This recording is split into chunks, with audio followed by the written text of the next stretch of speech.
Hello and welcome to Black Magic Treehouse, the podcast where we like our stories the same way we like our romantic partners, short and shivery. My name is Jose, and I am but one of your hosts, and I'm joined in up here in the treehouse with my esteemed colleague, Mister. Don't call me Sugar, Eric. How you doing, Eric? Hey, I'm great. I've never told anybody not to call me sugar, so Oh shit. Well, there goes it's an that. inaccurate nickname, is what I say.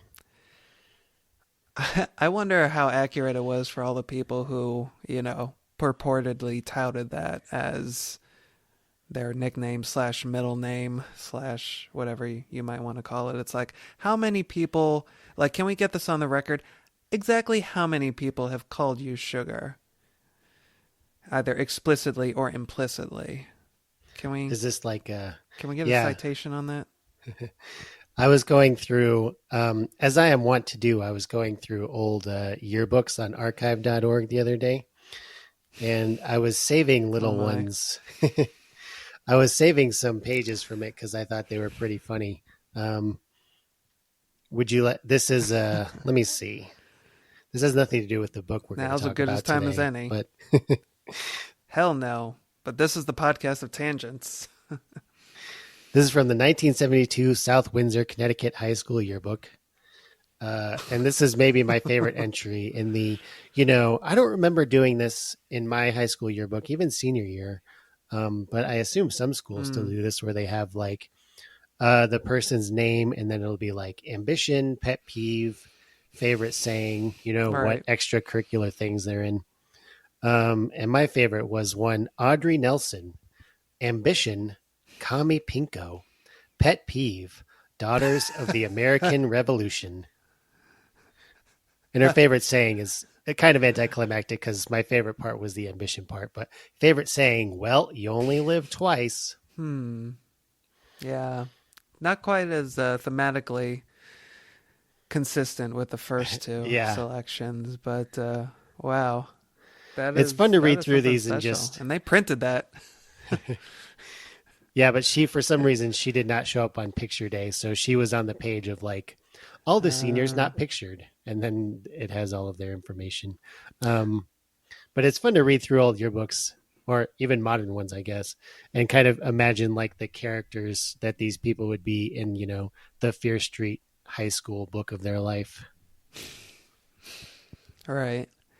Yeah, I don't recall doing that, or I should say, seeing that either in my senior year yearbook. In fact, I did like a low key uh, anarchist move where I did not get my senior picture taken, but I showed up like some kind of hideous meme throughout various pages of the actual yearbook, just like slinking my way through the shadows, stuffing cafeteria rolls into my face, and I like that.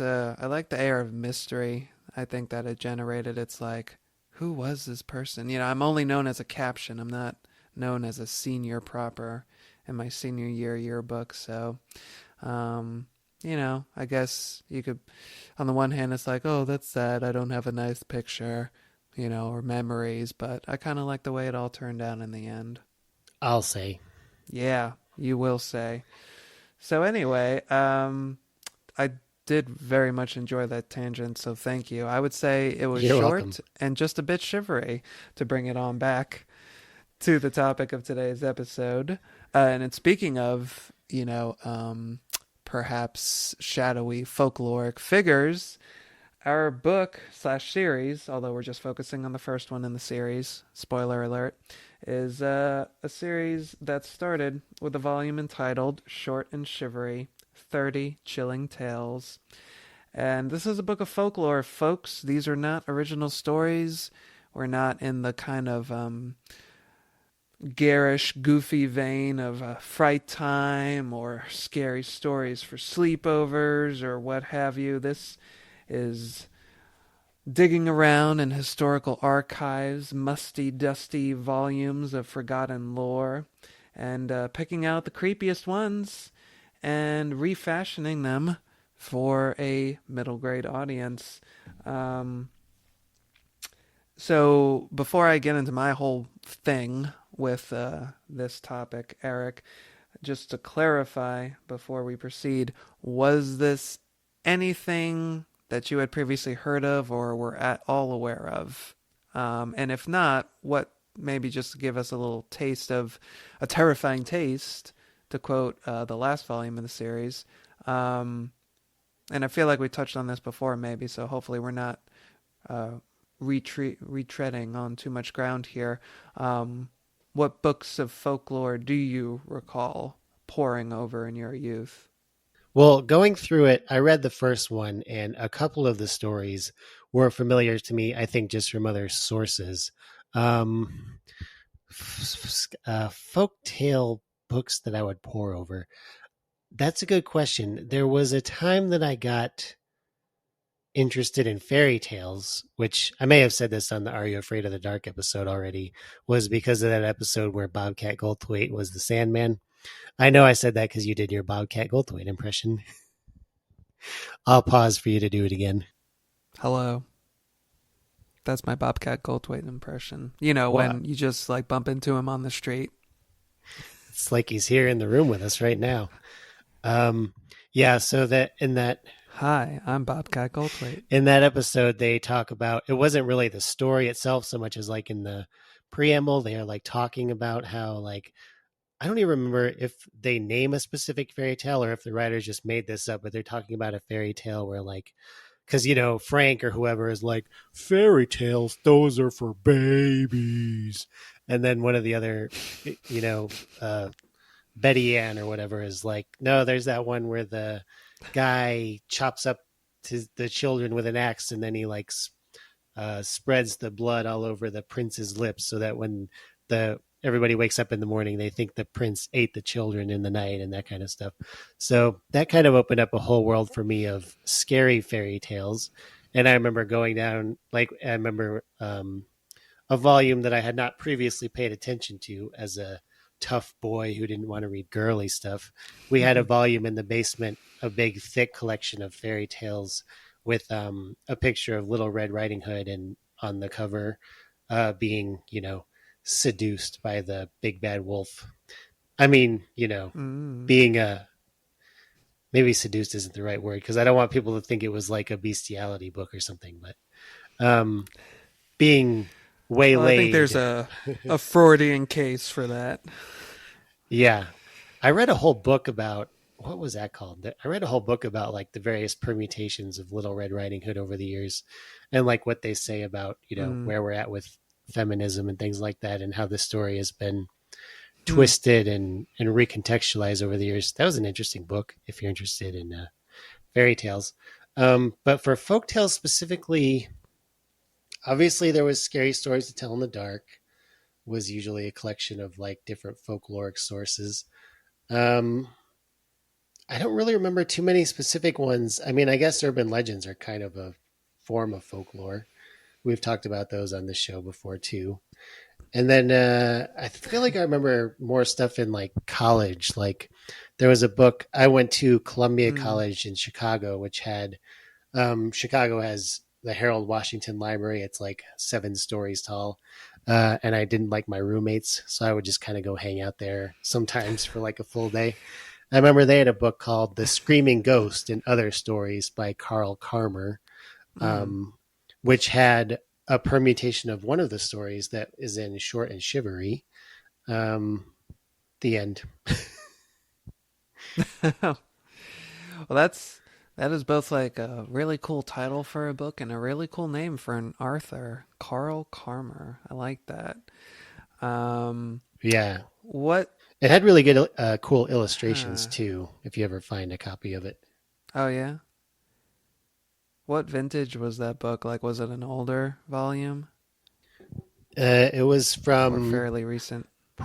not that it was probably like 50s or 60s, I would guess, not having it in front of me to check. Oh, okay. Yeah.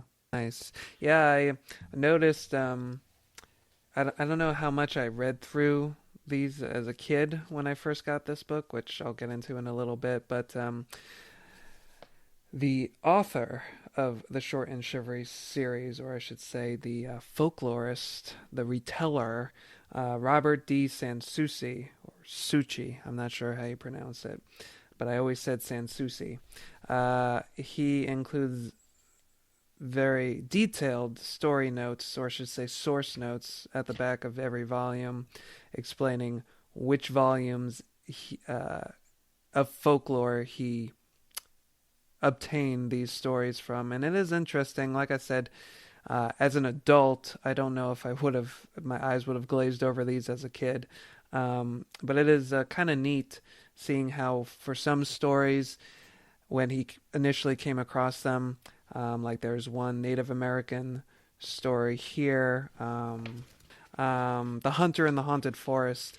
It's interesting with that one. In the source notes, it says that uh, it was essentially three very brief anecdotes, more or less unrelated to each other, that he came across in a volume of lore, and then he just kind of strung them together into one cohesive narrative. And he talks about in other places how sometimes he like tightens up the pacing to just heighten the drama. So, these are true retellings in that they're not just reshorting them for a younger audience and paring the language down. In some ways, these are actually fairly literate retellings when you compare them to, say, Scary Stories to Tell in the Dark. And in fact, it's kind of funny because I remember reading an interview with Alvin Schwartz where he didn't make mention of any particular author or books, but in my mind, just because I knew of both of them, I couldn't help but feel like it was a pointed criticism of Short and Shivery maybe in particular, or books like it in general, where he was explaining that his whole purpose in setting the stories down the way he did in the Scary Stories trilogy was that they were so pared down that they could be easily remembered and easily retold at gatherings like, summer camp or sleepovers. And he kind of made a jab at these, the retellings like you see in Short and Shivery that are very literate. I wish I could, get the maybe the more specifics of what he was saying down better, but the spirit of his words was like, that's a waste of energy. And kids, I don't know if he went so far as to say that the kids wouldn't necessarily even enjoy it in the same way that they need just kind of like a nice swift sharp shock of basically once upon a time, Tom was a farmer and he lived next to a witch. And then one day he visited the witch, like you would see in Scary Stories to Tell in the Dark. So I know I just kind of like weave through maybe three different points there, but taking a pit stop at that last one that I made, I'm curious to get your feelings on, in general, Robert D. Sansucci's, I guess you'd say, aesthetic style. Like how did you feel reading through this? You said you read the entirety of this book. What was your kind of take on that, in particular, in light of some of the comments I just shared about from the late departed Mr. Schwartz? It's funny to think of Alvin Schwartz as just a real person. I know, right? Who was just walking around. I like to think that he, like every single anecdote that he told, whether it was scary or not, he would end it by like, and then the dry cleaner lost my ticket. And then turn to one of your friends and say, ah! People are like, I can't handle coming to these dinner parties anymore. Calm down, Alvin. Anyhow, yeah, what'd you think? I don't know that I had too much. Well, I guess I would say I did sort of feel like the literary style of who wrote this? Robert Robert. D. Sansucci. Yeah. There were some stories, particularly the ones that took place in the American South, where I was like, I kind of wish that this was still Mm. written in like the vernacular. That would have given it a bit more flavor. His writing That's interesting style, you say that. why is that? Well, the the first volume, Short and Shivery, I feel like I didn't through the stories that I reread for this recording and what I remember of the other stories, I don't recall that any of them did that. Well, and you're saying so yourself. You read through the whole book and you didn't see anything like that. However, the second volume, more Short and Shivery, starts off. One of the first stories is from Haiti.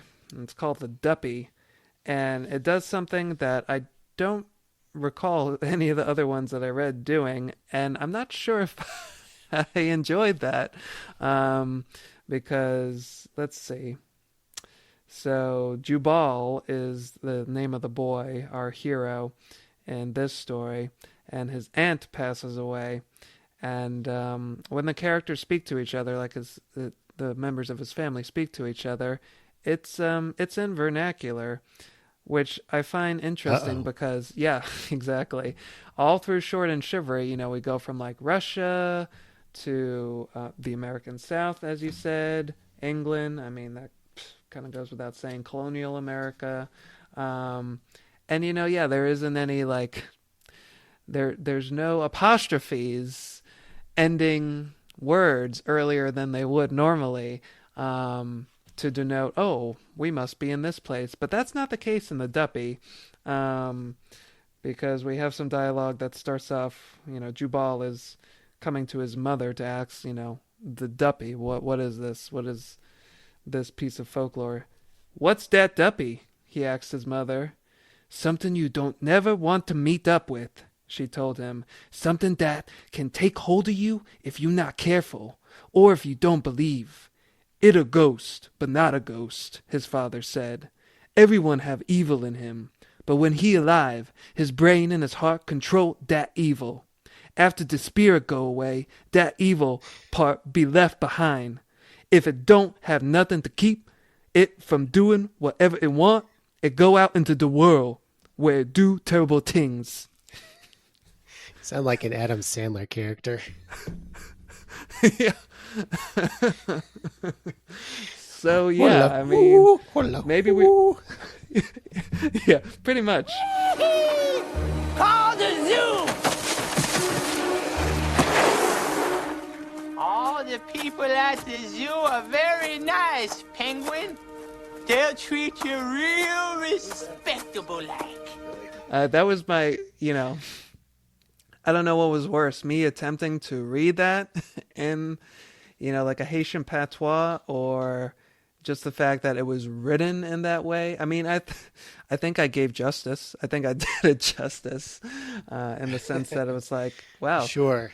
that's slightly painful to read, Yeah. and now it was slightly painful for everyone to listen to. Yeah, I'm glad I didn't read that volume. It is a little strange to make that choice to not do vernacular on any of the stories that come from white people land, Yeah, and then suddenly make the jump when you're in Haiti. it's like I feel like this would just make it more authentic and really put people in the in give a sense of the place. Like I'm looking through the Segua or the Segua, I don't know how it's Hmm. pronounced, I'm sorry, from the first volume. I'm just kind of skimming through From it. And Costa Rica. this is 19 yeah, this is 1987, guys, so we're still italicizing, the Spanish words just to let people know when they're not seeing English. So, Senor, don't folks in San Jose know what the Segua is? She is a demon, and heaven keep you from meeting her on the road. Yeah, so, pretty straightforward, guys. It's just written the way you would hear it in that language if you were speaking that language. So, again, it's like, Mr. Sansusi, did we really have to change it when we went to Haiti. And it's funny because in his introduction to the second volume, he's like, "Oh, I was, excited to be able to get the chance to do this because that means I was able to bring stories that I wasn't able to get into the first volume and give them their chance in the sun." And it's like, well, if this was one of them, maybe we should have just left it where it was, at least uh, in this particular retelling. But I Mhm. I don't wanna be too hard on him. Just based on Oh, that one example that I but I have saw. more bad stuff to say. Oh, cool, cool. But no, I don't want to be too hard on him. In that light, anyway. I don't know to what extent that same thing happened either through the rest of Volume 2 or in the remaining two volumes of the series. Hopefully it didn't. And if it did, you know, hopefully it was just for like anthropologically accurate reasons, but I feel kind of dirty just saying that. So I just hope that it didn't happen too much again. So, anywho, so yeah, that's my retort to your desire that some of the stories were maybe written with a Oh, bit more vernacular. It's like, well, here's how it could have gone, and oh here's how it no. did go. Be careful what you wish for. Exactly.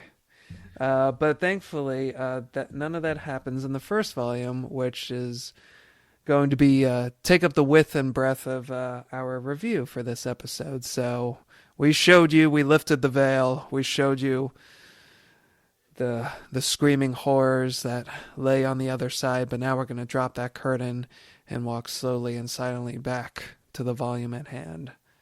Don't worry, gentle listener, we got you. We got your back. Yep, moonwalk right back to volume 1. So anyway, what were we talking about? Well, I was going to say, considering that you brought up Alvin Schwartz, I was going to say that I feel like every time we do these episodes, I'm always like, these are books for children. I shouldn't be so hard on them all the time.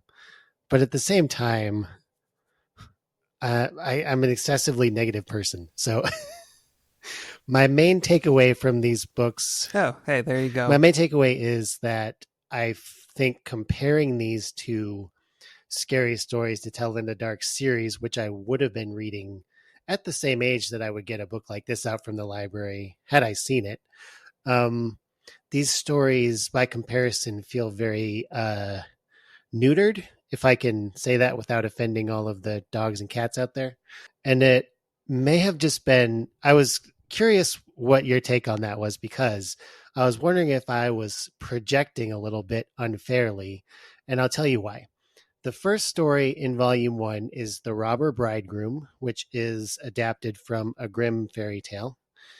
And the story, just to summarize the story real quick, The Robber Bridegroom is about there's a poor miller who lives in the forest with his daughter. His ambition in life is, or his one remaining hope in life is, I hope my daughter marries up so that she can, have a better life than I can give her as a poor miller.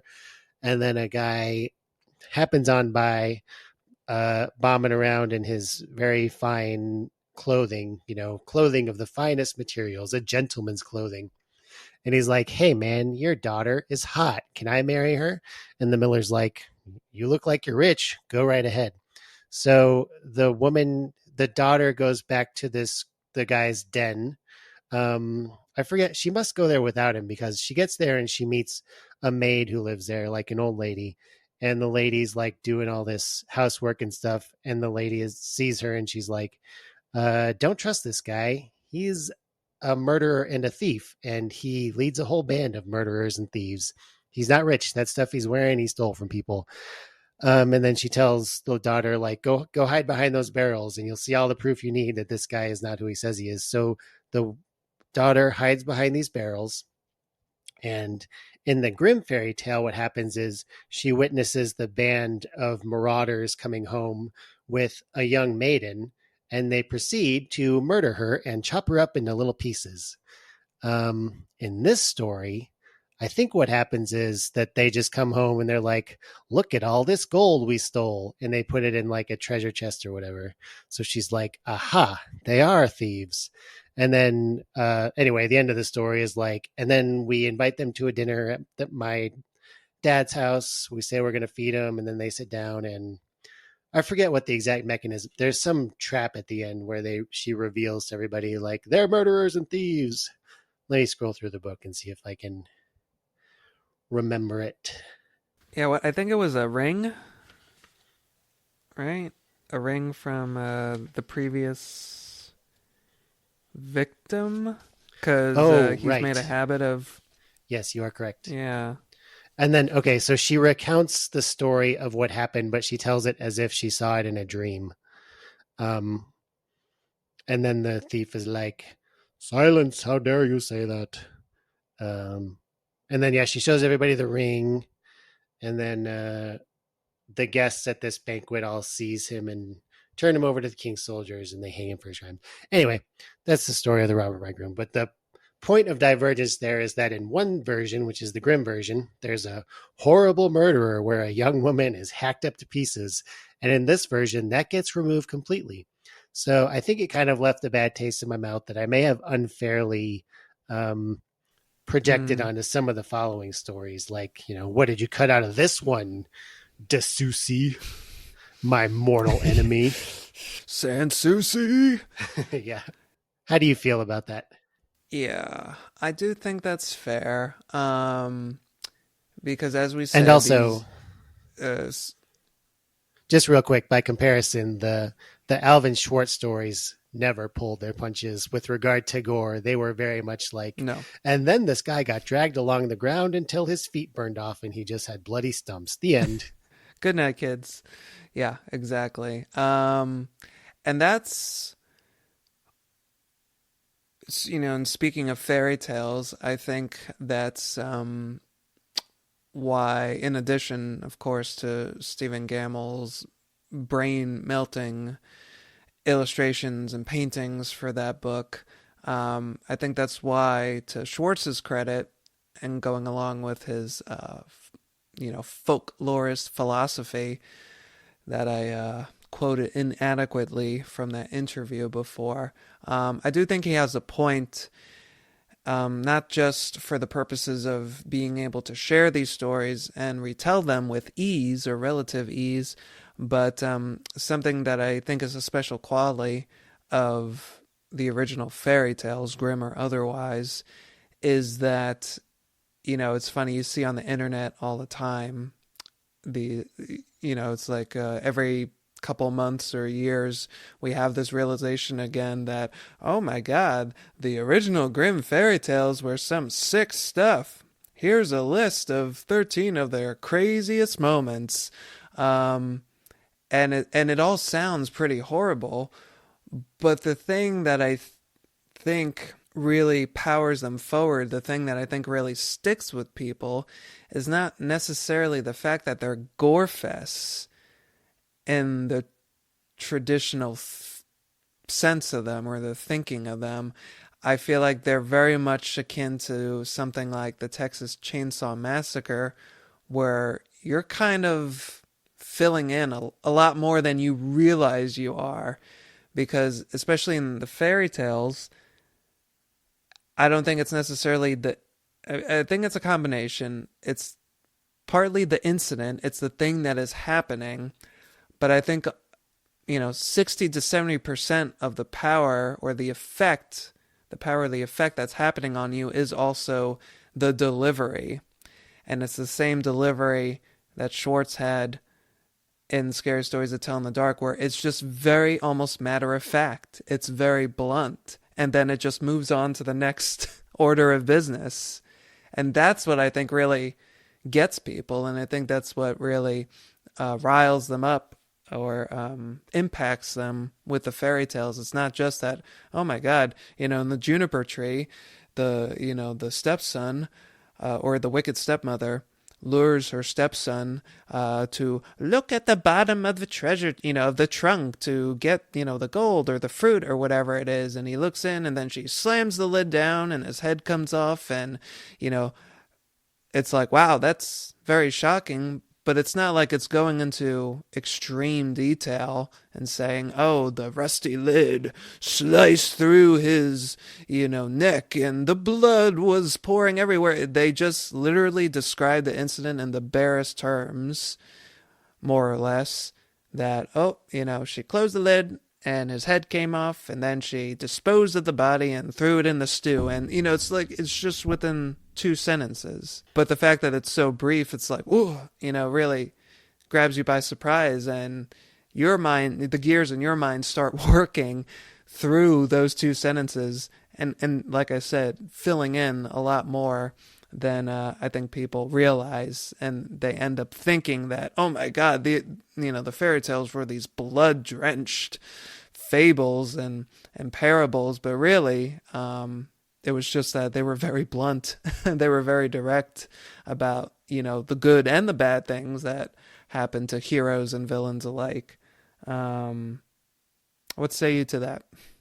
Yeah, and it kind of also operates on the Tales from the Crypt covers. Like I remember Mm-hmm. hearing that William Gaines, when they were doing the whole thing about like the seduction of the innocent, can we sell these comic books? All that craze.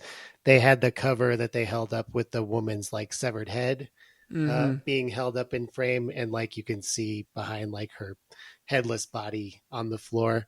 And they were like, "Do you think this cover is in bad taste?" And he was like, "No, I don't think so." Well, what would make it in bad taste? Well, if you saw the blood dripping out of her neck. I think it's kind of operates on that same where it's like seeing the aftermath of a thing, or seeing a kind of technically bloodless version of something happen, is like it does kind of soften it in a weird way. Because I was thinking of, okay, so you remember the story of Harold from Scary Stories to Tell in the Yes. Dark? Now, I feel like I remember hearing an audiobook that changed some of the stories around. So Hmm. my memory of the way that the Harold story ends is that they come across like the neighbors or something see Harold stretching out like some kind of leather thing or whatever, Mm. and then they realize as they get closer that it's a bloody human skin, and it used to belong to the guy who whatever was tormenting her. I really don't remember anything else about the story. Is that the way that it ended in the book? So it's two guys. They build the Herald Scarecrow, and give it the name of another farmer that they don't care for. They're both tormenting it. Harold starts kind of bubbling and bumping around the farmhouse, and they're like, "This is weird. We're gonna leave now." And then one of them on the way down the road realizes, "Oh no, our milking stool. We left it back at the house." This was before, you know, I guess they installed a Walmart where they could get as many milking stools as they wanted. So they're like, wow, we need to get that back. So one of the farmers goes back. The other guy's waiting for him on the road. Oh, gee, so and so's taking a long time. Let me go see if everything's all right. And as he's walking towards the house, he sees Harold up on the roof. And I think, yeah, it says it pretty directly that, he was just simply stretching a bloody human skin across, the thatched roof. Right. Yeah. Yeah, so I think that's kind of how you can get away with it, is like you don't have the descriptions of like Harold, getting a Mm-hmm. knife and slitting the guy's throat and like peeling all the skin off of the skeleton. It's just sort of like you come in on the aftermath, and that's sort of like softens it enough to where it's like, can we let kids read this? Ah, yeah, sure.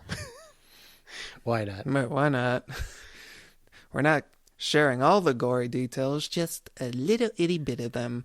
But getting back to your question, I think it is a fair assessment of Short and Shivery, the stories therein, that Robert D. Susie's approach and Alvin Schwartz's approach are pretty much polar opposites. You get very much a feeling of, I hate to keep going back to the descriptor of literary, but that's how these stories are told. They have their fair share of adjectives, Um, a lot of characters are fleshed out and given personalities in to a degree that they certainly were not in works like Schwartz's, where sometimes you were lucky if you even got a name. Sometimes it was just the boy met the man, and then the boy went to the house. Um, it, this and I actually reread one of the ones I reread for the recording was Sansusi's retelling of what's known in Schwartz's first book as The Girl Who Stood on a Grave. Here it's called Scared to Death, which, speaking of critiques, it's like, really? That's what you call the story? It's kind of a twist ending. But hey, whatever. But yeah, and yeah, going back to what you were saying about, the American South, Sansusi's retelling takes place in the American South. I think they say it's like 10 or so years after the Civil War. And yeah, there's like the opening scene and, The Girl Who Stood on a Grave, where in almost all of Schwartz's retellings, the time and place is usually very ambiguous. You can't quite get a feel for it. Is this like the recent past or is this the distant past? I think it's like at a sleepover, or some kind of like, a young person's party. And Scary Stories to Tell in the Dark, here it's a ball taking place at a palatial southern plantation. And it's, this coquettish 18-year-old know-it-all, who is our protagonist. And it goes into a whole thing about how, she's the jewel of the evening. All eyes turn to her. She's got a bit of a bit of sass to her, and she's got her eyes on this one tall dark guy, but he's has a fiance, and there's like a whole interplay between these three of like, Mr. Tall, Dark, and Handsome was in a carriage with his sweetheart passing the cemetery, and the horses got upset. We think they saw a ghost. Oh my lord, it was, I do declare, was the most frightening thing that has ever happened to me. And, the heroine is like, oh, well, I think that only happens to people who believe in ghosts in the first place. Oh, well, if you're so brave, Miss Know-It-All, why don't you go out there tonight and here, take this goblin-headed cane and stick it in the ground to prove to us you were there. Oh, will anybody escort me to the cemetery? And all the guys were like, oh, we're not brave enough for that. Sorry, you're hot, but we're not brave enough for that. And she's like, well, fine, I'm gonna take this cane and you can all see it in the daylight when you have enough bravery to go to the cemetery. So it's like a whole expansive opening scene just to get us to, they dared her to go to the cemetery and just stick a cane into the ground. And I guess it depends on, your preferences as a reader. As a kid, and I haven't even gotten to how I came into possession of this book. Not that it's super important, but it's a little bit of a story in its own right. But if you were like me, and I guess like me back then in the past and like me now, a certain part of me does appreciate that. It is, fun to read to a certain extent. Sansusi's taking a little bit of creative and dramatic license and zhuzhing up what could be, a very staid retelling where it's just placeholder characters. And especially in something like this that has been, well, at the time of the writing, 1987, that was like 5 years after the first Scary Stories to Tell in the Dark. So it might not have been as familiar then as it was now. But in any case, making the argument that, say, a lot of people still knew that story in one form or another, it is kind of neat that he said it in a specific time and place, and he really, gave it a dramatist personae that maybe other retellings didn't. So I do appreciate that. I do appreciate, the descriptive nature of a lot of these stories. It really does make you feel like you're reading a narrative proper rather than just, stumbling across this stuff on some internet listicle that's just giving you the major beats and it's like, and there you go. That's the story. Now go away. It is nice that it's kind of contained within a mini drama of its own right, but I don't know how you feel about that in that light. It's literary. It's literary cool. It's literally cool. Yeah. Yep. But Um, anyway. yeah. Should we talk about some of the specific? Well, it is funny, folklore wise. Um, these stories are kind of repetitive. Like there are some Mm, stories where it's like this is the same story shape, just across two different cultures with two different, yeah. boogeymen in them or whatever. And there's a lot I noticed while I was reading, or maybe was reminded of like how much these stories were being told, not just as entertainment, but also as like to try and tell kids, this is the correct way to be and this is the incorrect way to be, Mm-hmm. especially girls. I don't want to Yeah. be too woke about it, but there's a lot of stories about girls being like not the optimal kind of girl as far as men are concerned and getting punished, probably with death for it. Where's the Dana when we need her for this segment? I know, right? Yeah, you're right though.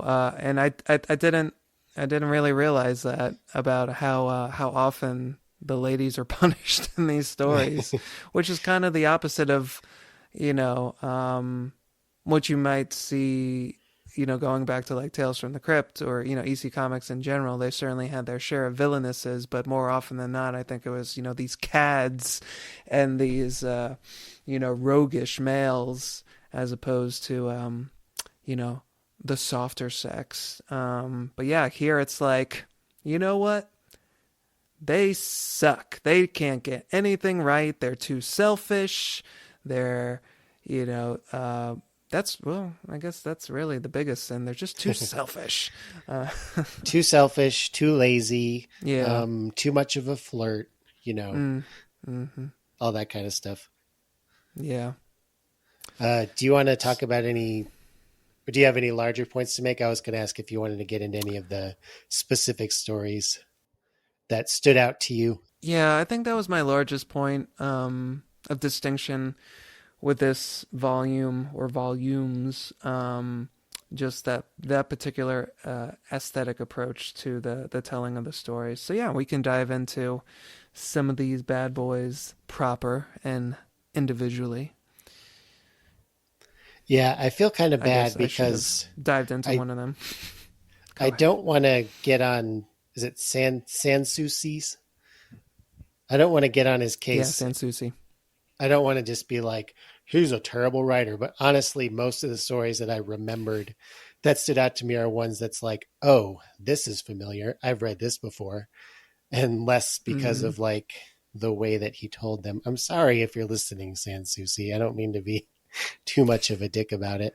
Well, as far as that point is concerned, I will let you know that he passed away a number of years ago. So anyway, it's funny that you mentioned that stuff about the robber bridegroom, because that's one of the stories that I remember the most vividly from this book, and maybe that was just by dint of the fact that it's the first one. Um, just to very, very quickly backtrack to my personal history, which short and shivery. This book and my copy is now free of its paperback cover. I think this just happened today, actually. I don't recall this coming across this before, but yeah, the pages are completely independent of the paperback cover now.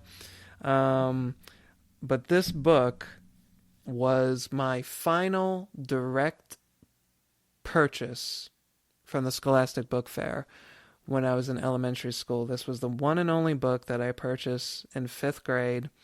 I remember, I can still picture the room. I can picture the time of the day. It was like the family night when we went in the evening. It was like in the like technology room. It was staged in there, like just behind the media center.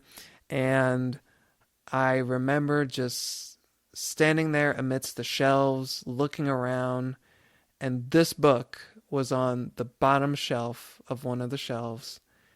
And it just like, it was, that like cheesy romantic cliche where two people's eyes lock. I looked across the room and I saw this cover staring at me from the bottom of that shelf. Blue cover, Catherine Colville illustration, the big orange Halloweeny font, short and shivery. And the second I saw those words, my dumb joke opening this episode, oh, it's the same way we prefer our romantic partners. But honestly, folks, when I saw those words, nothing could have connected to me more immediately than seeing the pairing short and shivery. And I made a beeline across the room and I snatched up that book, and my mom purchased it for me, and that was it. That was the start of my relationship with this book. It was just like an immediate note of recognition and A charming admiration.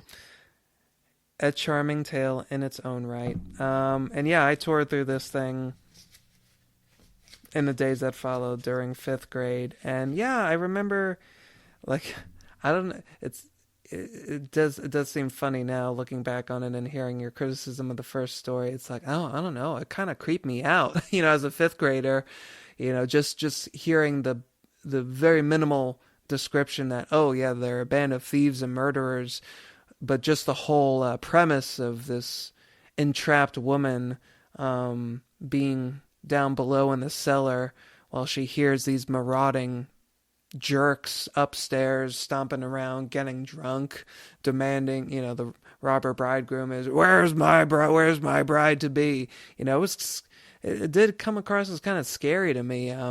If it actually did retain the scene of some poor other nameless maiden being chopped up to pieces, it probably would have just been that much more frightening.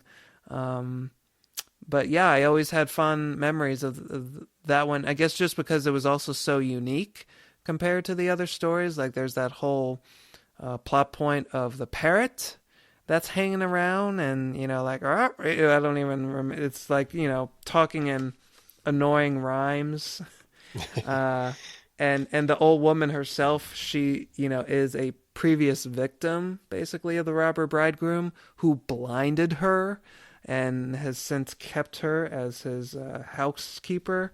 So, yeah, that detail was also very scary to me in of itself. I didn't need, any gory details. It's like, God, that sounds freaking horrifying. Just the idea of, like, these apparently unstoppable killers who, would think nothing of blinding somebody or, abducting countless others and all this other stuff. So it is funny that you were like, wet fart. It cheated. Yeah. Well, do you want me to calm you down, Jose, with a hilarious parrot-related joke? Oh, sure. Please do. So there's an old lady, and she buys a parrot. I think I'm just like how I can't recap these stories very well. I'm also very bad at telling jokes because I don't remember the details. Oh, perfect. But I think the pet shop owner says, something along the lines like, this parrot has an attitude. I don't know if you want him. And she's like, don't worry, I can handle it. And so she keeps like talking to the parrot. And every time she talks to the parrot's like, fuck you. And she's like, hey, don't talk to me that way. And he's like, fuck you. And she's like, if you keep talking that way, I'm going to put you in the freezer. And he goes, fuck you. So she puts him in the freezer and she waits for 5 minutes. And then she opens up the freezer and she says, have you learned your lesson? And the parrot says, what did the chicken do?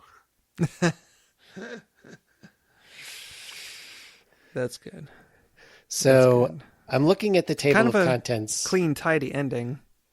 Well, There damn it. might Now be- that you shared that, you got my mind whirring in a whole nother direction now. And now I have to ask the question, were you at all familiar, and I believe I still have the URL right, Were you at all familiar with humor.org?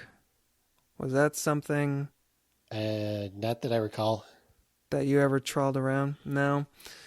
I remember looking through that in like sixth grade, and it had like a collection of jokes like that I thought were just really charming. I love story jokes like Uh, that. Um, but it also had like really random stuff like 15 funny things to do at the supermarket. And or at like Walmart. And I remember one of them, it was just it's stuff that you see so commonly now, but back then it was like, wow, there's a site that specializes in this kind of stupid stuff. But one of them was, oh, hide in one of the clothing racks, and as somebody passes by, start shouting, pick me. yeah, I don't remember that site, but I remember when I was in junior high, there was like an email list that I was a Mm, part of that would send me basically that type of content, like, probably once a week or whatever. Um, yeah, there was one. And then my way of making friends freshman year was to like collect all these into a Word document and then print it out. And then I just brought it to school and we shared it at the lunch table. nice. That's And we were exactly the all, kind of thing that I would have done. yeah. And then Nice. the next year, that friend group had completely splintered apart in horrible, acrimonious agony. But, Oh my. we'll always have joke chain letter time. Yep. They can't take that away from us. Wow. Well, thanks for that diverting path, just like perhaps one of the ones that our maiden might have taken in the Robber Bridegroom. Um, so I guess you could count that as me talking about one story specifically, and we don't necessarily have to go in order. But what's one that kind of caught your attention? Well, speaking of ones that I was familiar with, at least the shape Mm. of, I'm going through the table of contents, and a lot of them, like just from the title, I'm like, I don't even remember which one that was. Uh, Possibly because most of this book I read earlier this morning, and I was just trying to get through the last like 100 pages just to say I read it. But there's, For all the good that that did. yeah, well, what? Who's nobody listens to this anyway, so it's okay. Yeah, who cares? Um, I don't know. We got like 50 followers on Instagram, which is nice, but whatever. yeah, I assume that's all you're doing because I have no idea how you get a following on Instagram. I am just following people whose pages look cool, and somehow that, like, yeah, I was surprised by this is turning into another mid-episode self-promotion, inadvertently, I swear. But yeah, I was like surprised how the Fright Time post got like 16 likes. It's like, wow. And that's like super small potatoes compared to some of these other pages that we're following. But, we're Yeah, new kid on the block, so that's a really nice thing to see, and especially know that other people remember this stuff and appreciate it. But yeah, some of the people who are following us, it's like, I don't recall bumping into you at all, so I'm going to take that as like just organic growth, and that's really cool. Thanks for being here. So, anyway. here's how you tell the difference between me and Jose on Instagram, writing under the Black Magic Treehouse account. If it's a really funny comment, it's me. Oh, thank you. Thank you for, in much the same way that the fairy tales leave out the details and let the reader do the thinking for themselves. You just did the same for our listeners. Really appreciate that. I think my So comments are funny. I actually don't see what comments you leave until I get a notification that somebody liked or responded to it. So you could be leaving a Oh, trail hooray. of hilarity in your wake like breadcrumbs that I'm just not privy to. Breadcrumbs, bringing it back. The Witch Cat is one that I enjoyed.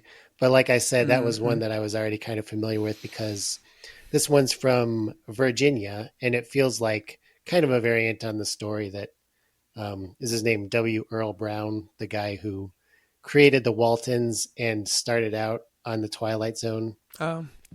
uh, Oh, doing. Earl Hamner Jr.? Oh, that's right. Is Who's that W. is that Earl the guy? Brown? Good question. Pause while I Google it. The W. Earl Waltons? Well, Brown. you said the Oh, that's the Waltons. actor who plays Beverly. Kenny in Scream. kind of a similar Wow. type, I guess. Yes, Earl I Hamner Jr., who wrote guess. a lot of very bad episodes of The Twilight Zone.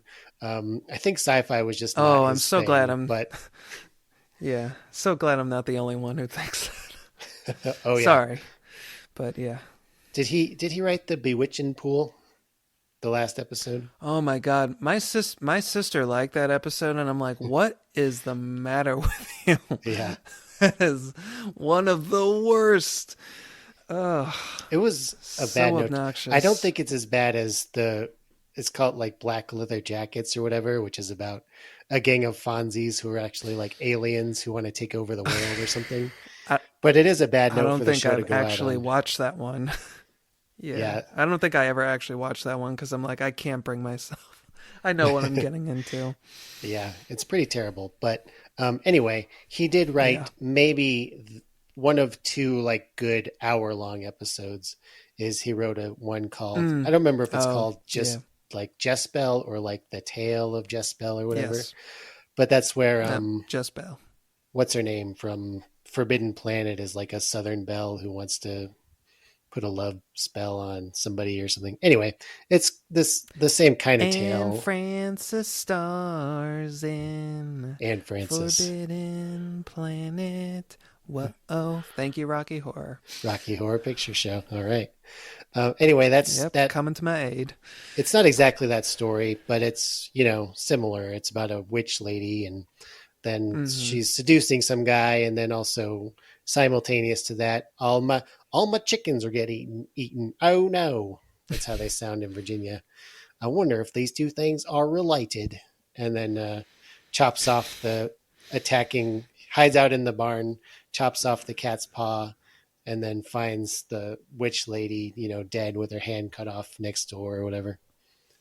So I always enjoy that kind of thing. Like I know that's the most cliched thing in horror is like chopping off a hand and Mm. then like who's missing a hand now? And it's always a lady. But I enjoy that trope. I think it's a lot of fun.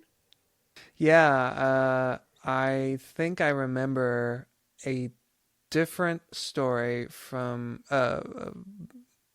folklore, I mean, a different folkloric story recounted in a different volume that I have fond memories of reading in elementary school called Ask the Bones. Are you familiar with that one?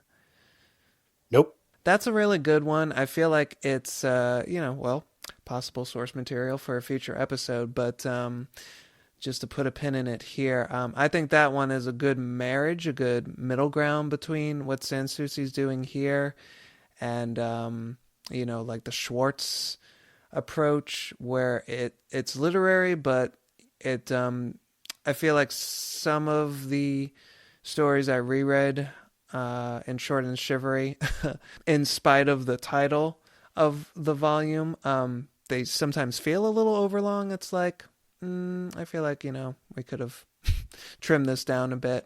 The ones in Axe the Bones feel just right. Like they got that Goldilocks amount of detail, but at the not at the risk of dampening the story at all. And those stories don't feel like they're playing it safe, but don't want to spoil a totally different book way ahead of the game. Crap, what were we talking about? Werewolves or were creatures Yeah, getting their yeah, yeah. hands, paws cut off. Yeah, there was a story in there that I say wanted Jesus that I want to say came from the Middle East, that I remember having a similar ending where it's like an old woman like by the fireplace, and she's just gotten like her hand chopped off, and she's like hissing like, how dare you find out that it was me, Yeah, and that it's, sounds yeah, familiar. it is fun. It's for as hackneyed as it is, it's a good time. Haha. It still delivers on the visceral punch.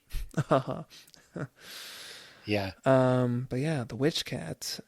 So yeah, that's one that's familiar, that may be familiar to you if you've read volumes of this kind of lore before. They're Scared to Death, which is The Girl Who Stood on the Grave. There's the Midnight Mass of the Dead, Mm. which was also covered in a volume of scary stories to tell in the dark. Um, I didn't reread that one in Short and Shivery, but I do appreciate that story where it kind of has that dawning sense of horror. That it's not just, oh, I'm going to the spooky graveyard at night and I bump into a ghost. The cool thing about that one is, the woman in the story believes, she's just, oh, this is just my usual morning routine of going to mass. But, now I'm going to the one on midnight on this particular day. I want to say it takes place around Christmas time. But then she has that dawning sense of horror where she realizes some of these people I'm seeing I haven't seen in quite a long time, Some of and these that's people. because they're dead. Yep. Who are these people? Who are these people? And they try to, It's my Seinfeld impersonation. yeah. The Death Waltz, I think, is a Oh, familiar one. yeah. I wanted to talk about that one because Yeah. that one was very familiar to me, but I remember because I didn't read these books, but I remember one when I was a kid that I'm pretty sure was not like a Western one because this one takes place in Fort Union. Was it New Mexico? Yeah. Yeah. But I remember, yeah, that's one where a guy is really in love with a lady. She seems kind of indifferent to him, but for some reason, it was very strange the way it played out because he was like professing her love to her, and she was like, "Ho hum, I don't care about you," basically. But then he was like, "I'm going to go into battle. What if I die?" And she's like, "Oh, don't worry. I swear I won't marry anybody else." And he's like, "Okay, great. Now I can go war in a peaceful mindset." And then, he does get killed or at least goes missing. She does get remarried a very, inappropriately short amount of time later. She marries some other guy. Um, corpse of Frank, what's his name? Like Frank Setter or something. Corpse bursts in with an axe gash to the forehead. Uh, and then the band, like, or orchestra or whatever, like seemingly possessed and unaware of what they're doing, starts playing like a slow dirge that he waltzes. She feels compelled to waltz with his corpse. And then by the end of the waltz, she's dead in his arms and he lays her down and he goes and they find his corpse later, single axe gash in his head, murdered by Apaches. And so I guess when I say war, what I mean is I have to go participate in the genocide Yeah. now. Goodbye. Be back soon, BRB. But anyway, yes, I remember reading a story that was very similar to that stuck in my head for decades. I have no idea what it was from. And I don't think it was like a Cowboys and Indians type story like that. I feel like it was like older because I feel like what happened to the guy in that story was that he got like his carriage went over a cliff or something. But the Oh, scene that I remember really vividly is like, yeah. okay, do you know what I'm talking about? I guess I So could have just asked you I 10 don't years ago what know. this was. Yeah, geez. Get with the program. When you said that, I realized yes. I don't know. I imagine that the folklore variant preceded the story because the story that I recall is by E. Nesbit and it's called John Sharrington's Wedding and it's in the Dark Descent anthology is where I encountered it. And when I read it, I'm like, oh, this is like that one story from folklore where he promises to come back and then he does as a corpse and it's a whole big thing. So yeah, I don't know if E. Nesbit, that was their refashioning of the the folkloric story or chicken or the egg. I imagine that's how it went, but and maybe that's probably not even the one you're talking about. But when you said story, I'm like, wait, there is a story like a short story proper that an author Mhm. wrote that's very much like this, and that's the one that comes to my mind. I wonder, yeah, because the only other detail that I remember is, yeah, I remember the doors bursting open in the banquet hall when she gets remarried. But what I remember is like a pool of blood like spreads on the front of her wedding dress. And then she Mm, like falls over dead is the image that I remember. So clearly it is just a variation on this that somebody else retold in some other collection, but I have no idea what collection that was in. Yeah, that's the thing with these things. In both horror and melodrama, I love horrible deaths at a wedding, especially if it's the bride, needless to say. Well, there we go again. Female getting punished as always. Yeah. Just looking through to see if there was anything familiar. Lavender, one of the last few stories in the book, Yes. is pretty much with just extra details. I'm trying to think of what the heck it's called in Scary Stories to Tell in the Dark, but it's The Vanishing Hitchhiker, folks. You see it countless times in all kinds of books like this. So Lavender is The Vanishing Hitchhiker. We all know that one. Yeah. Yeah, that one is And that's the one I was referencing that I said I came across in The Screaming Ghost and other stories. And also I remember it okay, being told on do you remember that show Haunted History? kind of. I don't think I ever really watched it myself, but I'm aware of it. Yeah, I watched that one every so often. That was a show that was like probably late 90s or early 2000s on the History Channel. It was just Hmm. like telling different ghost stories from, every episode would be about a different city or whatever. And that one was, I think that was Haunted New York, maybe. But yeah, they had a folklorist guy on. Mm. I don't think it was this Mr. Sansusi, but they had a guy on to tell that specific It might have variant. been. It could have been. Hey, who knows?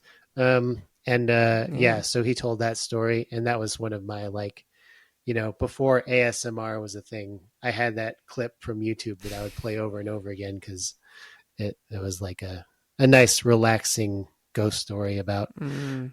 two boys picking up a hitchhiking girl. She's wearing a lavender dress, so she says, "Just call me Lavender." And then yeah, they show up at her house the next day because one of them gives her his jacket because she's cold, and then the lady's like, that's my daughter. She's dead. And then they go out to the graveyard and they see, in this version, the jacket was like neatly folded on top of her grave. But I remember the jacket being, placed on the gravestone, like Hmm. across the shoulders, if you will, of the Yeah. headstone. Yeah. Anyway, you can move on.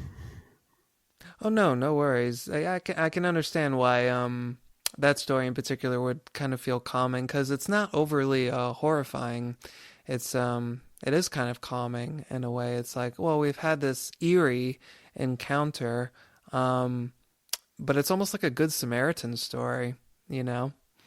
Yep. I feel like there was something else I was gonna say. Oh no, I was just gonna comment, on how you said, "Oh yeah, haunted history was your jam back in the day." Back in my day, I was more of a scariest places on earth kid. Was Yep, that the one on Fox Family? yep, sitting on the couch Okay. in the middle of a sunny afternoon, just being terrified by Zelda Rubinstein's voice. Yes. I remember that too. Oh, good times. 13 Nights of Halloween. That was our thing.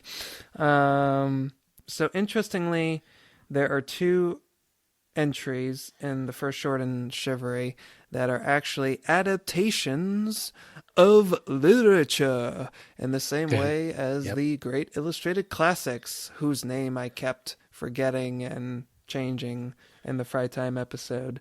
I know We what they are. have The Adventure of the Germans. Yeah, thanks. The Adventure of the German Student, which is from a tale by Washington Irving. A very unnerving story. If you read the original, I can attest to this adaptation as far as what Mr. Sansusi left out, what A he hinted very at, how effective it was. unnerving. Unnerving, Your choice of unnerving words, not story. Oh, mine. wow, that's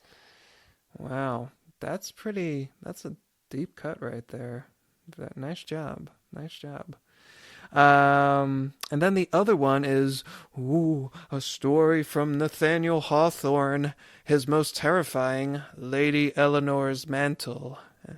Of course, I say that very facetiously. I do remember that being like my original reading in fifth grade of these stories. I got to the end of that one, I'm like, that was dumb. It's like, oh, she's old now. Who cares? Yeah, I know I just read this book, but can you refresh my memory which story that is? It's the one where, in kind of the same sense of the character from Scared to Death, very haughty, young thing. Lady Eleanor is of a similar disposition and position in life. She's like this rich lady, very beautiful, very narcissistic. Um, and I think it's a suitor that she's turned down time and again, who basically ends up cursing her. He's like, you know what? You may have all the beauty in the world, but inside you're nothing, Oh, nothing. And if it wasn't for this mantle that you wear, or, I don't know. He says something about the mantle. And basically, it's like a Dorian Gray kind of a thing, where by the end of it, she's like poor and penniless and like I'm trying to remember like what the supernatural element is because it basically sounds like time has just passed. But I think it must happen in a sped up way because at the story's end where like the suitor is claiming his victory, like I guess he's the same age. So yeah, I don't really remember what happens, but it's like, yep, that's the big finish. Like, oh, she's old and decrepit now. Ha! Shows her. And I was just, at my desk in fifth grade, like, boo. Who right. cares? I do So remember yeah, that that's one, yeah. Lady Eleanor's mantle. And then the one directly after that So, is maybe my favorite story of the collection, The Soldier and the Vampire, a ooh, Russian folk tale. oh yeah, that was the first one I reread. That probably is my favorite in this Mhm. collection. It's the one I like go to every time I pick up this book. It's a great one. I'll let you run us through it. Yeah, I think I've said before on this podcast, I'm really charmed by like pre, I don't know where the cutoff would be, maybe like pre Anne Rice vampire mythology, maybe even earlier than that. Um, but I love stories from back Yeah. before it was a thing that like vampires would get burned up by sunlight, like pre film, pre kind of modern novel vampire mythology is really interesting to me. And I can't explain exactly why. Mm-hmm. But this one is about, God, I'm having trouble remembering any details again. We're in Russia. It's a guy, he's a soldier. He's going home from war. He stops at like an inn or a tavern or something. Um, and the guy who owns it is like, he's like, I gotta get home to the place where I live. And the guy's like, no, don't walk through this land at night. You'll run into trouble. There's a vampire around these parts. But he's a wizard. He was an evil wizard in life, and then he died, and he comes back to life, or back to undeath as a vampire. Um, do do do. I've seen enough in war," said the soldier. "I've seen evil enough in war. Meeting a monster won't be so bad." Bleepity bloppity. And he goes home and doesn't see the vampire at all. He's like, "I guess I'm home free." But then his sister is dying. She got visited by the wizard. She sleeps the sleep that will end in death tomorrow night when the creature uses her life to escape his grave once more. He's like, why didn't you destroy it? They're like, we don't know where he is. So then the soldier is like walking around by the graveyard, just hoping he'll meet this vampire.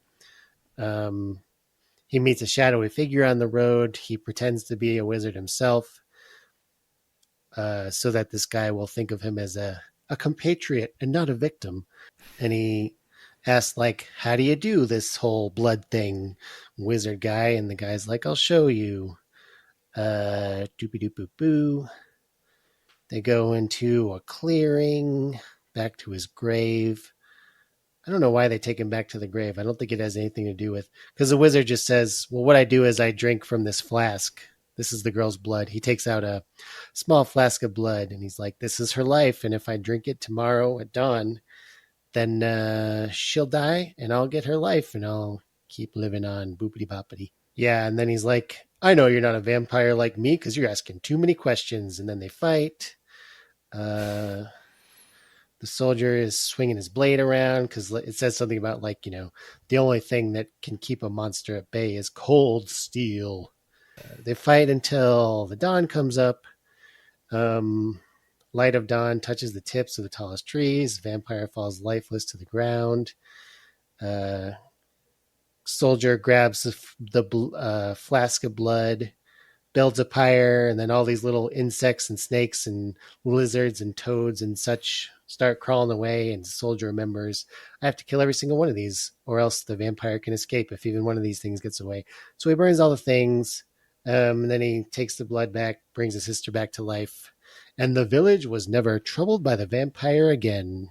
And with wedding bells of her and her fiance, not her and her brother, Yeah. to clarify. Finally. Yeah. Oh, thank you. Yeah, Wedding Bells, just like the end of Dracula, the 1931 version. Yeah, I think to maybe answer part of your question, at least with my own reasonings, I also think vampire lore of a particular vintage is really charming. What I like about it is that it's such a smorgasbord. Like vampires can do anything, they can be anything, they are repelled by just about everything. It's very specific how you have to dispatch them. It has to be a stake made from poplar or ash or, whatever. And then you have to chop their head off, and then you have to burn them and make sure, like the story says, make sure you get all the different parts and throw them into the fire and scatter their ashes to the four winds. It's all so like very detailed, and yeah, it's just like there's so many things going on here. Like, Yeah. the vampires can transform themselves into anything. This story puts me in mind of another bit of folklore that I read right around the same time. Actually, I think I had a book of ghost stories that was just called Ghosts, that was edited by Marvin Kay. And one of the entries was, I believe it was called a quartet, a quartet of strange things by Bernhardt J. Herwood, who was basically a precursor to Alvin Schwartz and Robert D. Sanssouci, because he published a number of books of creepy, scary folklore that, from what I've heard and seen, were ostensibly for kids, in that 1960s, 1970s way.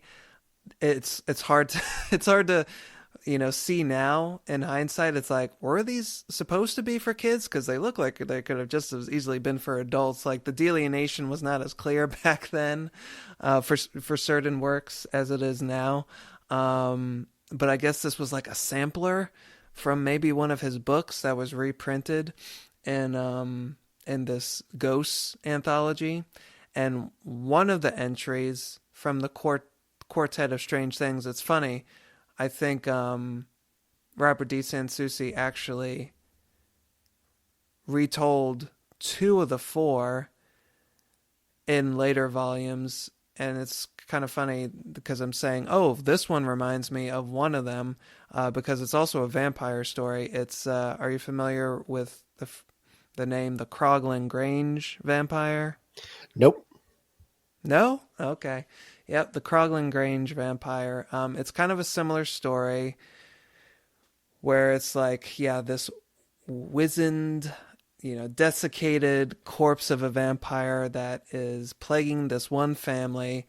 He's like creeping in through the window at night, stealing the lifeblood of the youngest sister, adult sister of the family, and it's her two brothers who are desperately trying to vanquish this undead foe. But just like, yeah, the general grottiness of the vampire is a quality from both stories that I always liked. Because, yeah, he's completely unromantic. He's like, smells of damp earth and mold, and he's streaked with dirt, and, he's got like scraggly nails and teeth. He's just the complete antithesis of, your Byronic romantic vampire. Um, Yeah. and, refreshing in light of that. Oh, man, we totally forgot to mention Talipo. That's another super familiar one. I don't know if I forgot so much as I just didn't care much about it. Didn't care. That's a great story. I like the Super form better creepy. when it's the Good guy, old Talipo. who's got my bloody toe or whatever. Uh, well, I mean, yeah, that's the golden arm. But yeah, Talipo is I mean, it's so strange, at least for the fact that, like, the supernatural perpetrator is completely whacked out. It's like an escapee from Dr. Moreau's House of Pain. It's got like a fox face, but a monkey body. And it kills all of the old man's hunting dogs, and then it creeps into his room and jumps on his chest and basically tears its tail out of his stomach. I mean, that's, well, to be fair, like, that did happen in other golden arm variants Sure. when people ate the thing that the monster was coming back for. So I guess it's not super unique, but I always thought it was fairly chilling. But yeah, you go ahead with your thing. Well, real quick, I just wanted to talk about the green mist, which is interesting because it's not even Oh, really scary. hmm, It's no. about, yeah, I'm not going to do as long a recap as I did for the vampire one, but basically just about a girl who is really sick and her mom's worried that she's dying. And then it's like winter and her mom's like, wait for the green mist. And from the title, I thought green mist was going to be like, it's got all kinds of horrible spirits in it or something. But green mist is basically just like it turns the land from winter to spring, you know? So then the green mist, and then the girl says something along the lines of like, if I could be, shoot, let me look it up because I forget what she exactly wants to live as long as. Let's see if I can help you out. Okay.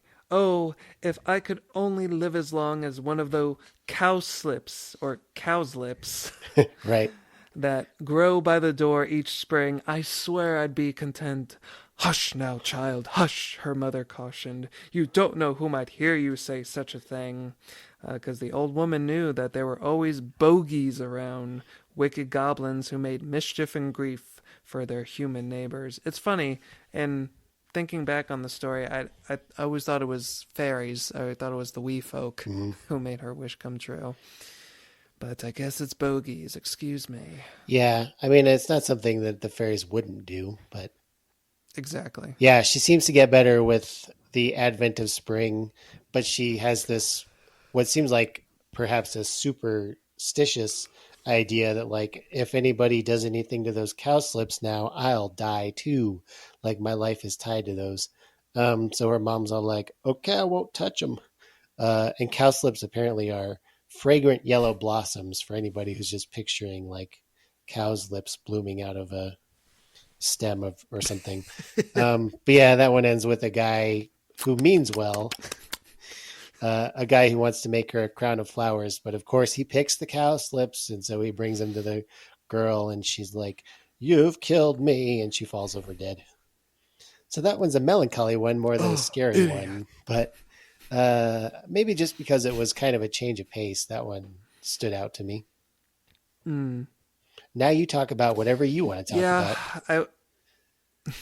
Oh, cool. That's how this works. That's how a conversation works. Thank you.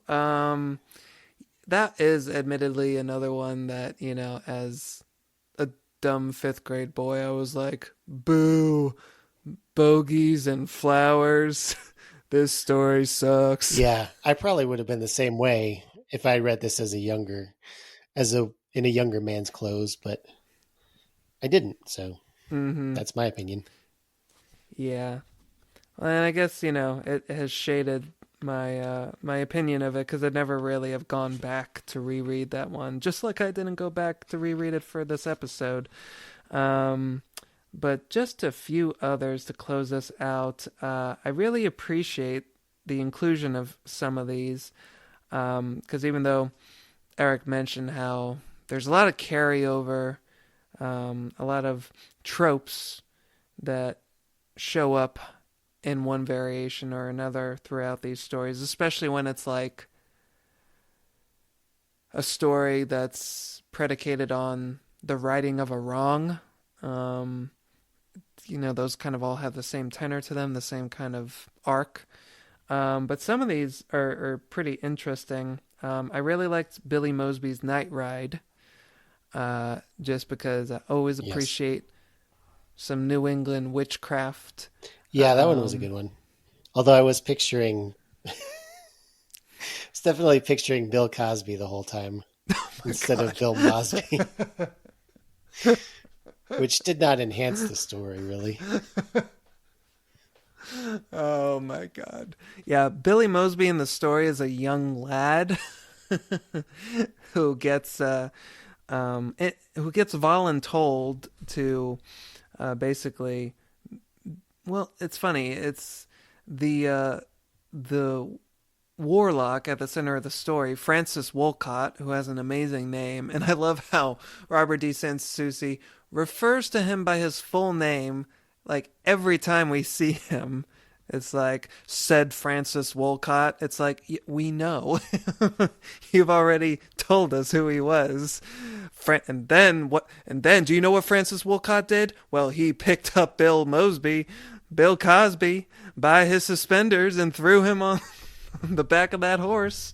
But yeah, I love New England witchcraft. And even though this isn't the story of Washington Irving's that Robert D. Sansucci adapted, it feels very much like a Washington Irving story in the Devil and Tom Walker mold, which is, also a bit of an illusion because, hey, guess what, folks? In another volume of Short and Shivery, Robert D. Sansucci adapted The Devil and Tom Walker. But yeah, I love stories of New England witchcraft that, to me, they have this rambunctious quality to them. I know this has been like brought up in essays before about how like horror slash ghost stories slash supernaturalism in like Britain, the UK versus America.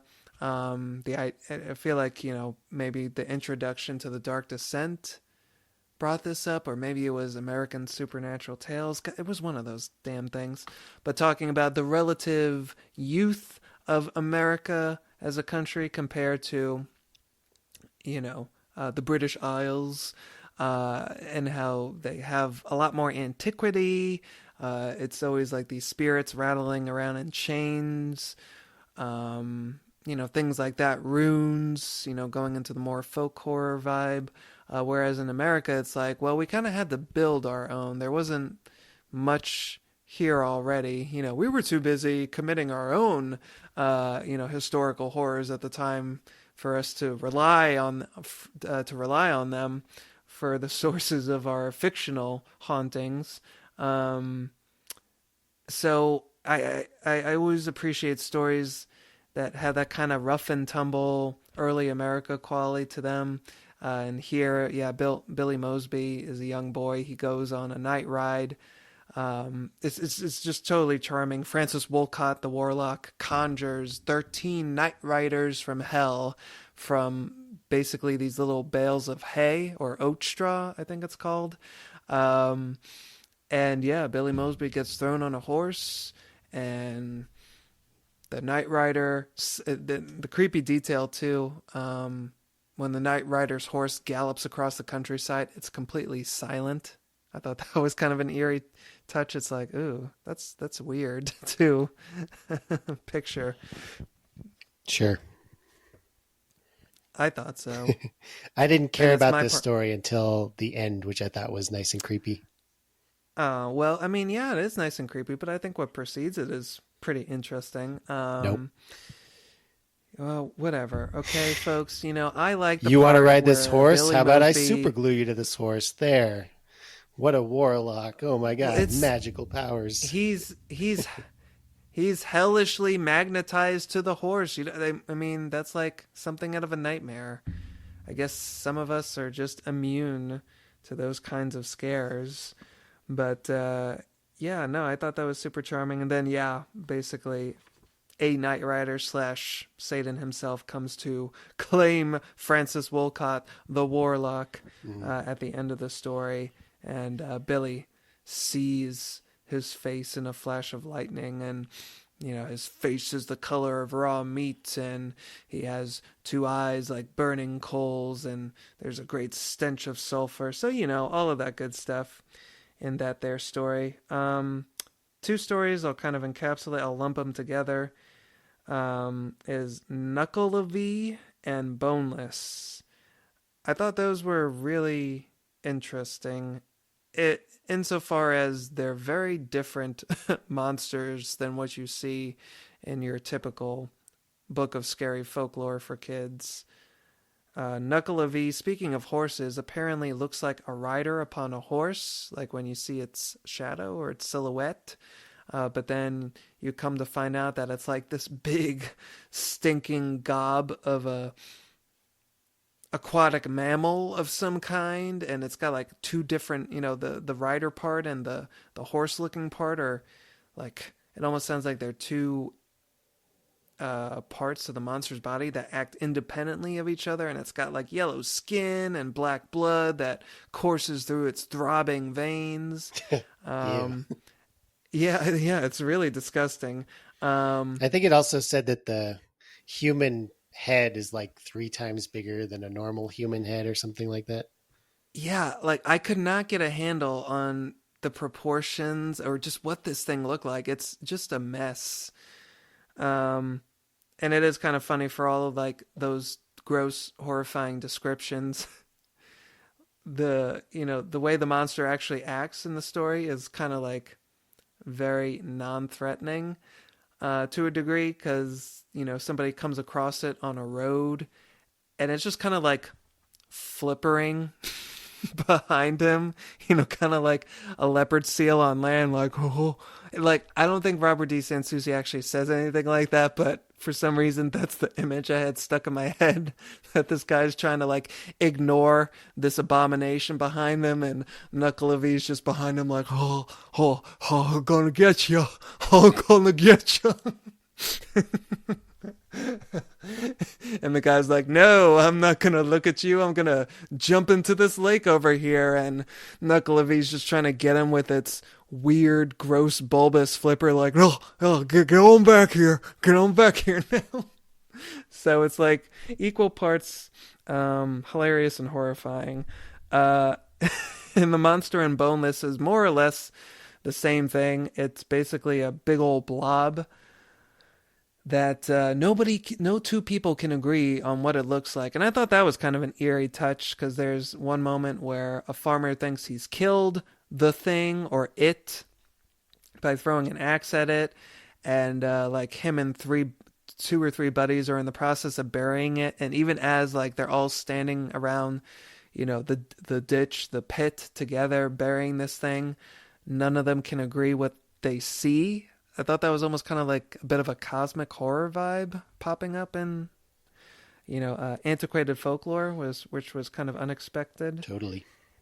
Yeah, and like some people see it as like a human with white flesh. Some people just see it as a blob. Um, and yeah, I think both of them, like, they get all uppity once you start praying or using the name of the Lord. They're like, don't do that. It hurts my non-ears, whatever. Um, yeah. So anyway, Boneless and Knuckle really weird.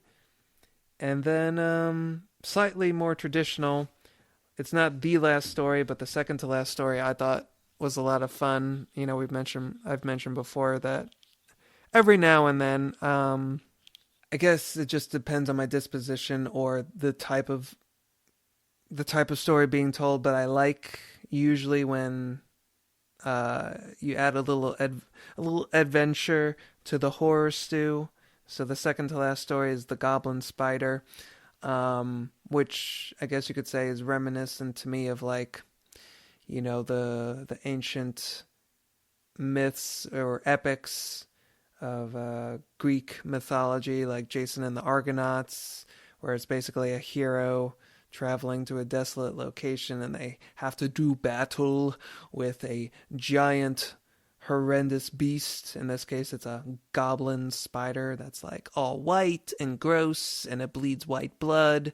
Um, but I thought it was cool because immediately preceding like the final confrontation with the goblin spider, like a whole host of crazy ass Japanese demons come out, and it's like a celebrity death match between the samurai and his assistant, Yeah. and all these crazy demons that warrant nothing more than like a quick description. Is this the one Yeah. where there's like a woman and then her like a beautiful woman, but then like her neck gets really, Mm-hmm. yeah. This one very much reminded me of like various uh Chinese and Japanese horror movies that I've seen over the years. Like Mm-hmm. I can't remember what it was called, but there was one that I watched a while ago. It was this is a Japanese story, but it was a Chinese, but it had all that like necks elongating and stuff like that. It very much feels Mm-hmm. like yeah, that like kind of like mixing like kung fu cinematography and energy where everything's like really whipping by and happening really Mm-hmm. quickly with like really weird gore horror effects for these folklore creatures. um yeah, so this story is like I see where, and again, not to say that Chinese and Japanese are like the same, but like you can kind of see the roots of like where that filmmaking style might have come from with the energy with which a folklore like this would have been told, I think. Yeah, that's a great point. I don't know if I'm pronouncing this right because I don't speak Mandarin. I don't even know what language this was in. But it's Mo, aka the Boxer's Omen. So check that one out if you haven't seen Oh. that yet. It's really crazy. I feel like I've heard of that one. Go ahead, go Speaking ahead. of Stephen Gamble, as you did earlier, what did you think of the illustrations from this volume, which are from Catherine Colville and Da, da, da, Jacqueline da. Rogers? I'm familiar with Catherine Colville as a function of she illustrated a lot of Bruce Colville's books. I remember she had a very distinctive style. I remember always fixating on the noses in Bruce Colville's books, the illustrations. Like there's just something weirdly Hmm. kind of like gnomish almost about the noses that she draws. They're like very, or Santa Clausy. They're like very like W.C. Fields kind of noses, like very ruddy and round. But I'm not familiar with Jacqueline I have to Rogers. look back at some of these now. So I don't know if these were done in Well, it's funny you said collaboration that. Did or she?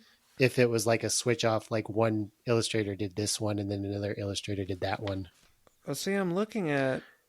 Where do you see Jacqueline Rogers' name listed? Because the title page just says illustrated by Catherine Colville on the copy Oh, I have. okay. I am maybe Jacqueline Rogers did the second volume because I am looking at one that is a Yeah, because combination I of the think first yeah. two short and shivery books. So maybe all the ones in the first volume are Catherine Oh, Colville, okay. and all the ones in the second volume Yeah, are Jacqueline Rogers. yeah, I think that's right. I like Catherine Colville's style. I, this is the thing that frustrates me about art is that I wished I was more well versed in it to speak at least halfway, not even eloquently, but just like knowledgeable about it. Outside of just I like the way she draws the pictures. Um, that's yeah, that's about the best I can do. Yeah, there's some cool illustrations. I would say, again, I guess if I'm being mean to Sansusi, I can maybe be a little mean to Catherine Colville. Um, I don't know that I find her style Oh, that sure. particularly well suited to horror specifically. Yeah. It feels like the kind of illustrations you would get when they, want to redo illustrations in a book because they thought the originals were too scary or something. Which, again, I feel like that's a mean thing to say. What did come across my mind actually was as I looked through some of these, I'm like, these don't feel entirely dissimilar to what you might actually see in a great illustrated classic. Like, kind of like what you're saying, a bit on the sanitized side. Yeah. Um, like this fearsome werewolf that just looks like a big old good boy, lolling its tongue on the sled like, Yeah. yeah. Yeah, that one almost made me laugh out loud when I was picturing this awful, terrible, slavering demon wolf chasing after this guy in his sled. And then, yeah, you turn the page and it's like, oh, who's a good boy? Who's a good boy? Oh, I am. I'm the good boy. Me and Knuckle Yeah. Oh man, I think it's maybe a good thing that she didn't illustrate Knuckle or Boneless. What we would have gotten, Yeah. one can only imagine. Again, no offense, Catherine. I think her style fits kind of the stately feel Hmm. of Robert D. Sansucci's retellings of some of these. Like, it's a good fit for some of them, but Yeah. some of the more maybe rambunctious stories, needed a little something to zhuzh them up. But yeah, it's not a knock against her as an artist in general because she is obviously quite accomplished. Yeah, I'm not trying to say she's untalented. I think her best illustrations Right. in this book for me are the ones that are for the more kind of melancholy stories. They work a little bit better for that for those. Like I'll put a couple of these up on our Instagram for people who want to check that out and see what her style was. The one for the Adventure of the German Student, which is like kind of a love story with a ghost, has like Mm. the woman in black, hugging herself in the rain at the bottom of the. I guess it's not gallows if there's a guillotine instead of a hangman's noose, but the executioner platform or whatever. And I then would still call them gallows. yeah, she has a Yeah. good haunted look about her. It's just not like a creepy style, really. Yep, that's the one. Right. Right. Yeah. Yeah. Not garish at all. Just manicured. Like and like when you look at the German student and that illustration, and even the woman, just from the perspective that it's the distance in the illustration, they almost kind of look like cute little doll people. Yeah. Um, and it's so funny looking at the oh gosh, whatever they're called, the socks that he's wearing, Mhm. with his buckled shoes. For some reason, what this made me think of?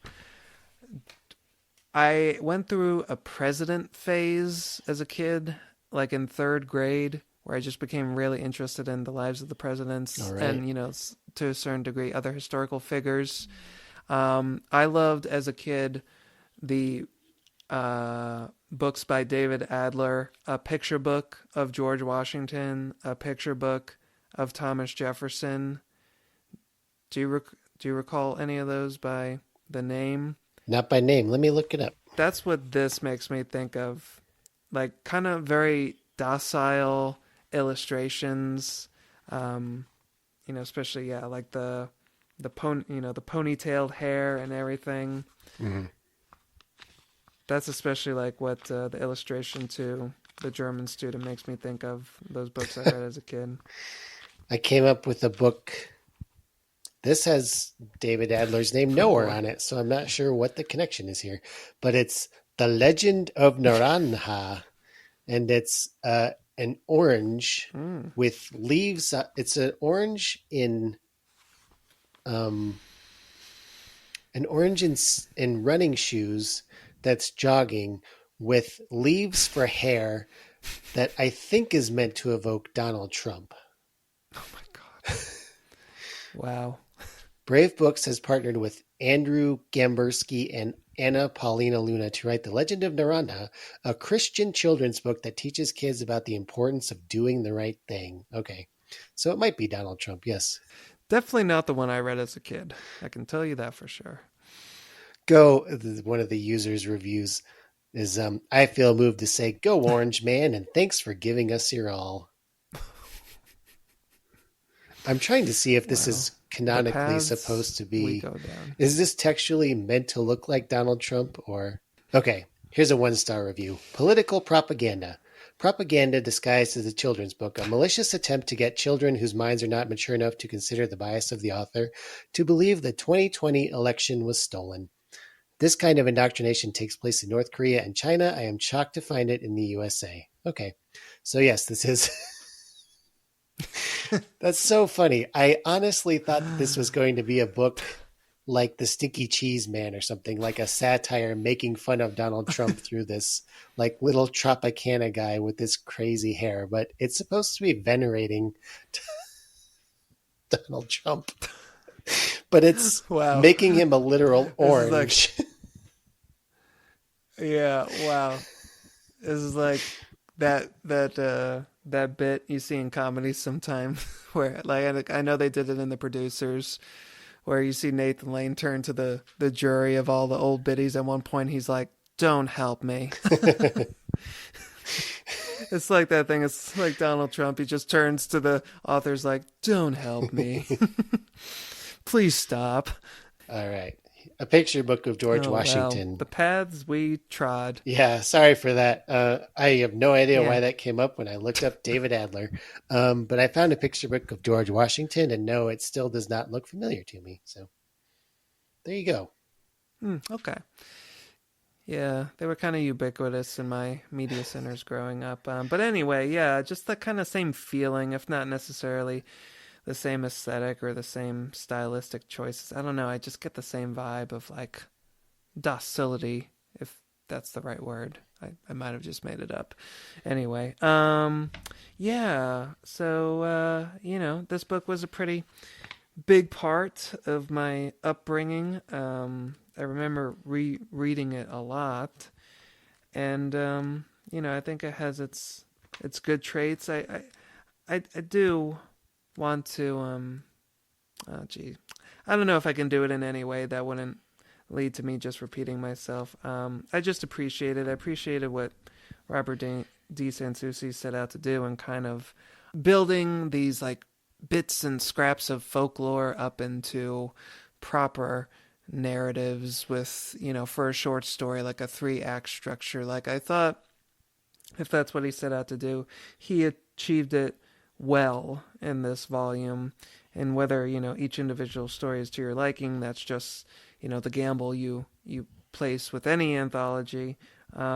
But overall, I'd say this is a worthy addition to the pantheon, if we can even call it that, of scary folklore books for kids. So, thanks, Mr. Sansucci. Rest in peace, and I appreciate you. Yeah, I guess the most valuable thing about it to me is the fact that it gathers all of these various tales from different sources and puts them in one. I could see myself getting this book out of the library when I was a kid and then maybe like trying to trace some of the more interesting tales back to their source and then like proceeding from there to learn more about, like, oh, I'd like to read more Russian folk tales or whatever. Maybe I would then go get a book about that. Um, so, in terms of like as a content aggregator, I'll give Sanssouci a pass that I did not give, the Fat Jew or whatever that. What was that? Do you remember that account? There was some kind of drama around him. Anyway, What? maybe I should cut this out because I'm fairly sure his name I. was like. Hold on, I'm going to Google it again to see if I'm remembering Oh this my god. incorrectly. Oh, the Fat Jewish. I'm sorry. Yeah, there was some controversy with him. He was like a content aggregator who maybe wasn't citing his sources properly or something. Anyway, it doesn't matter. But he was a real guy. I'm Oh. not just creating a slur over here. He called himself the Okay, Fat Jew. great. It wasn't. We are so relieved to know that. Yeah. So anyway, um, hey, do you want to yell at me? Our email address is blackmagictreehousepod@gmail.com. You can come find me on the Facebook group that we have, Black Magic Treehouse Podcast, probably. I feel like it'll come up if you type in Yeah. Black Magic Treehouse. We have an Instagram where I always post the Yep. covers of the books we talk about. Sometimes AI generated covers for if we don't have a cover for a topic that we are talking about. I know somebody who follows us, I remember seeing a post, was very against AI. So sorry, it's only because we don't get paid for this podcast and we can't pay somebody to come up with artwork for us that I sometimes use AI just to get the job done. I think that's all of our things, I'm right? sorry, I didn't have an original drawing to go with Evil Mirror. We had to do what we could. Yeah. Yeah, I would say that does it for short and shivery today. And this episode is not very short. Maybe I shivery. know. We're just at the 2 hour mark now. Oh goodness, the paths we trod in these things sometimes. My word. But yes, please do reach out to us. We'd love to hear from you. Any books of folklore or bits of folklore that you read or remembered from your childhood that you'd like to share with us. Write to us in the email. Write to us on Instagram. I said all this already. Yeah, you did. I was just, I don't know. Well, I don't know, lasagna. I don't know. do you know what Dwight H. Colby, aka Whitey, from the 1972 class of South Windsor, Connecticut High School's favorite saying was? It's advice that I think we could What all... was Dwight H. Colby's favorite saying? Stoke it. Oh, Dwight.